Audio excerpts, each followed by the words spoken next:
selamat datang kembali di Maps Channel bersama saya Maulana Putra dan Ibnu Ramdhani. Jadi pada malam hari ini kita akan sharing tentang apa ya sih yang sering kami bicarakan, yaitu defisit kalori dan kardio. Kenapa Bang Ibnu? Karena sebelumnya ini, biar kita flashback ke belakang dulu. Sebelumnya ini Bang Ibnu ini beratnya berapa Bang? Awal kesini tuh 85 kilo. Sebenarnya kami sebelumnya pernah lebih kurus dari ini, pernah lebih gemuk lagi dari ini juga. Pernah juga kan badan saya bagus Bang ya? Saya sempat tahu itu kamu waktu 2018 kayaknya ya, yang ikut gym, Ya. ikut apalah itu. Ya, Saya itu sempat shock itu ngelihat itu badan masa-masa kamu. ini, masa-masa single. Ush. Jadi surat ya. Iya. Soalnya memang mungkin ini sedikit cerita aja ya. Mungkin beberapa bapak-bapak ini setelah menikah ini badannya jadi mekar itu. Ya mungkin buat bapak-bapak yang badannya jadi mekar setelah nikah bisa komen di bawah ini, dan kenapa bisa mekar seperti itu. Kayaknya ini cuma bapak-bapak aja yang tahu ya kenapa alasannya. Tapi nggak gitu juga. Jadi kan awalnya saya nikah. Nah, Awal saya nikah itu gemuk, gemuk. malah gemuk. Nah begitu berjalannya rumah tangga lah ya,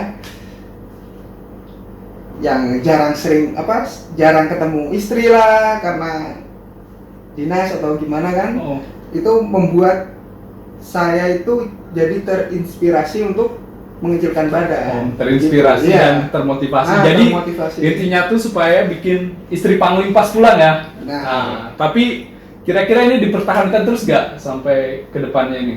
kalau saya pribadi, saya lebih nyaman, enak dengan badan kecil gini daripada badan yang besar. Oke. Dampak positif yang dirasakan dengan badan yang ideal. Kalau badan yang, ya menurut saya ini masih kurang ya, maksudnya masih ada timbunan lemak lah sedikit di bagian perut. Apalagi saya gitu ya. Jadi yang saya rasakan sekarang ini ya agak sedikit ringan untuk beraktivitas, kayak contohnya bangun pagi aja lah.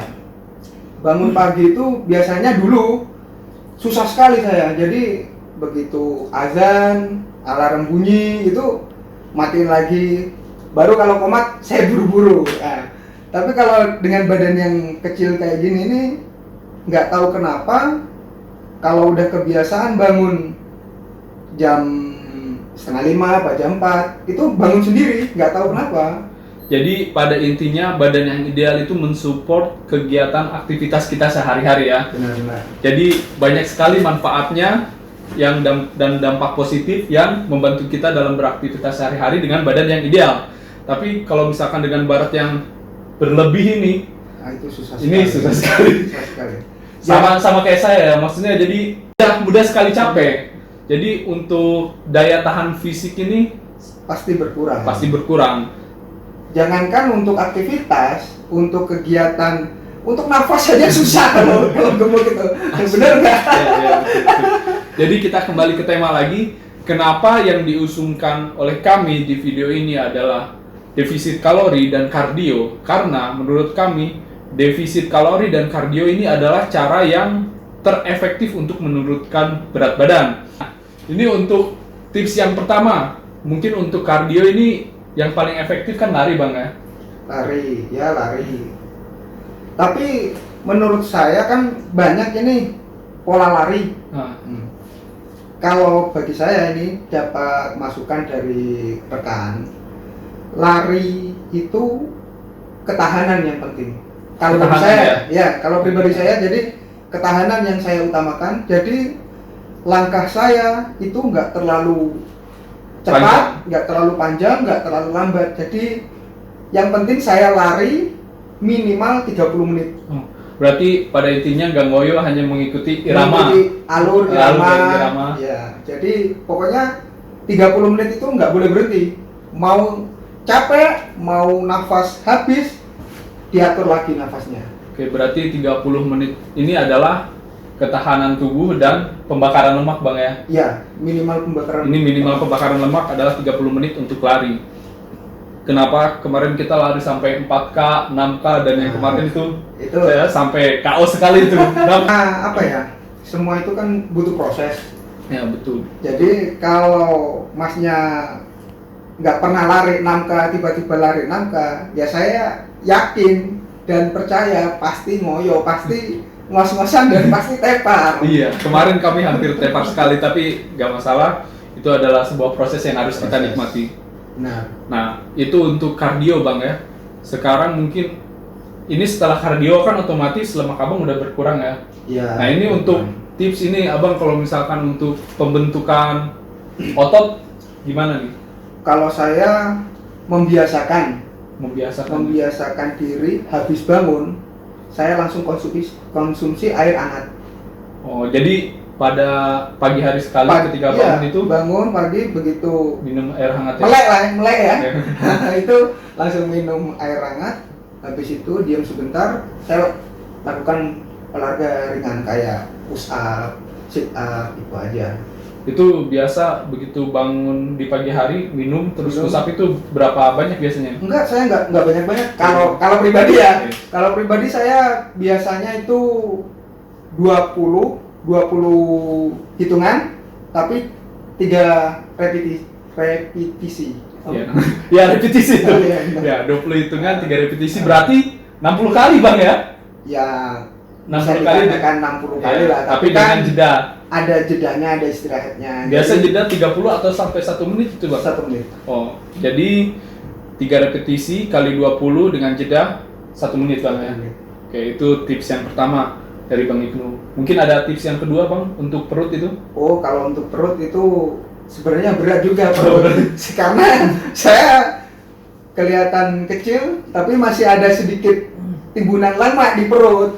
Gak tahu ini, pokoknya saya beberapa waktu ke depan saya push up itu berpengaruh juga untuk perut. Otot perut. Mungkin karena posisi push up hampir menyerupai seperti plank gitu Bang. Ya benar juga. Nah, jadi sebenarnya yang bagus itu plank. Plank ya. Kalau kuat plank beberapa menit aja itu sebenarnya bagus kalau dirutinkan tiap hari. Tapi semuanya itu kalau dirutinkan konsisten itu akan jadi ya. Jadi. Apakah kita bisa konsisten sampai 30 hari ke depan? Tentunya harus, karena ini untuk diri kita sendiri ya. Karena badan kita adalah aset kita. Dan ini sekedar info aja Bang ya, menurut info yang pernah saya baca. Jadi lemak di perut ini dia paling terakhir terbakar Bang. Pas kita lari memang 30 menit, bisa yang terbakar itu yang betis dulu, tangan dulu, mungkin pipi dulu, baru perut. Jadi yang jelas itu perut terakhir. Nah, ini tadi udah ya, kita pertama kardio itu memang yang paling terefektif itu adalah terefisien juga lari. Karena lari ini bisa dilakukan sama siapapun, dimanapun dan kapanpun lari ini. Nah setelah itu pembentukan otot ini dengan rutinitas kita sehari-hari. Mungkin kalau misalkan yang muslim itu mungkin setelah sholat tepat pada waktunya. Nah, tepat sholat pada waktunya bisa ambil push up 20 kali, sit up 20 kali mungkin Bang ya. Seperti yang tadi Abang itu, kalau Abang kan mungkin pagi-pagi mungkin misalkan kita punya aktivitas yang padat kan belum tentu kita bisa mendapatkan 60 kali pada saat selesai sholat subuh. Apalagi kan kalau pagi ini critical time sekali gitu kan Bang. Critical time sekali, jadi mungkin bisa setelah subuh, duhur, asar, sebelum mandi. Ya, sebelum mandi, pas mau mandi sore. Nah, itu kita bisa gunakan waktu sebaik mungkin lah untuk pembentukan. Oke, tadi jadi udah kardio, pembentukan, dan sekarang ini defisit kalori yang paling sering dibicarakan ini defisit kalori. Jadi defisit kalori ini adalah mengurangi kalori Bang, menurunkan kalori dari kebutuhan harian kita. Nah, mungkin tips dari Bang Ibnu nih, gimana nih? Tapi jangan ini ya, kan banyak yang berasumsi kalau pengen kurus ya jangan makan lah, atau ya pagi nggak usah makan, siang makan sedikit, atau nggak makan apa, sorenya makan ini. Itu salah ya kalau menurut saya.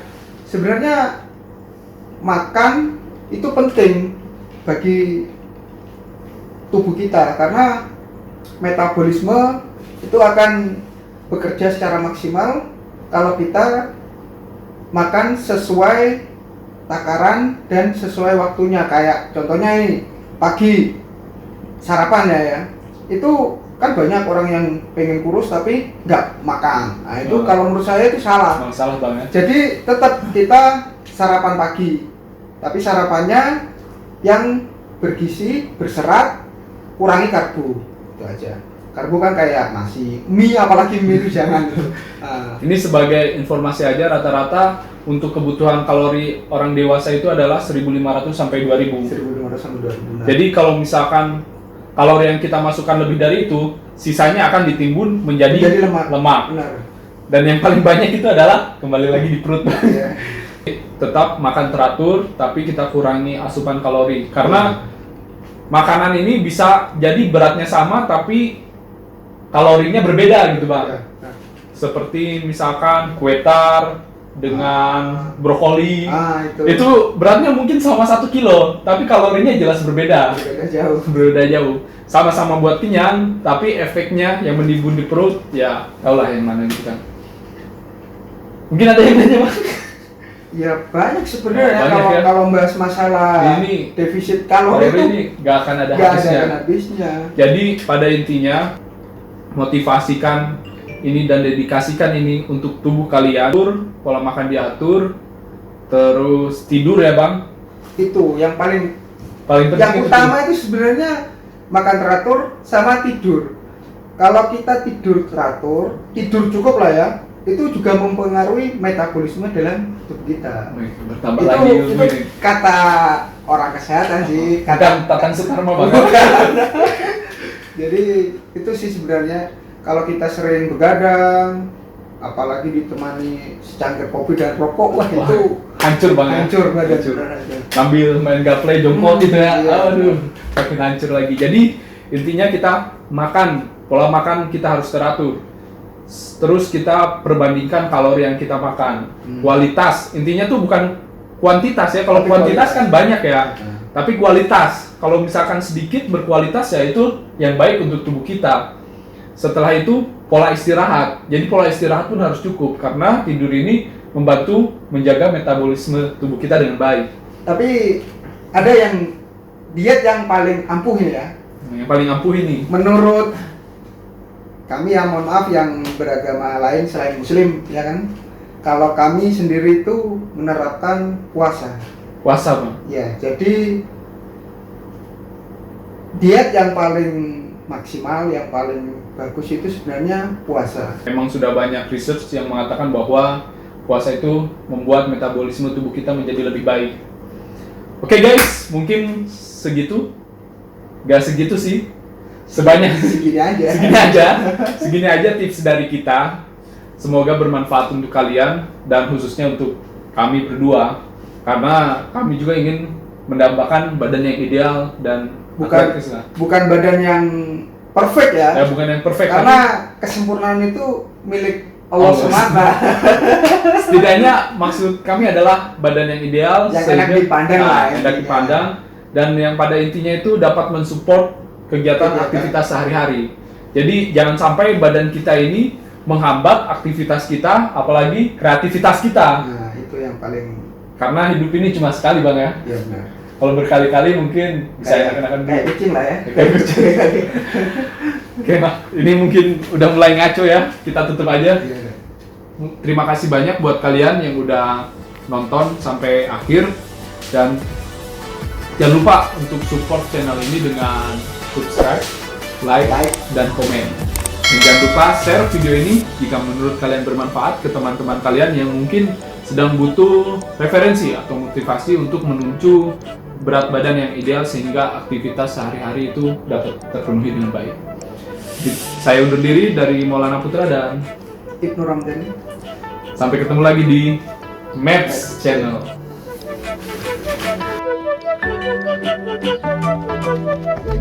Okay.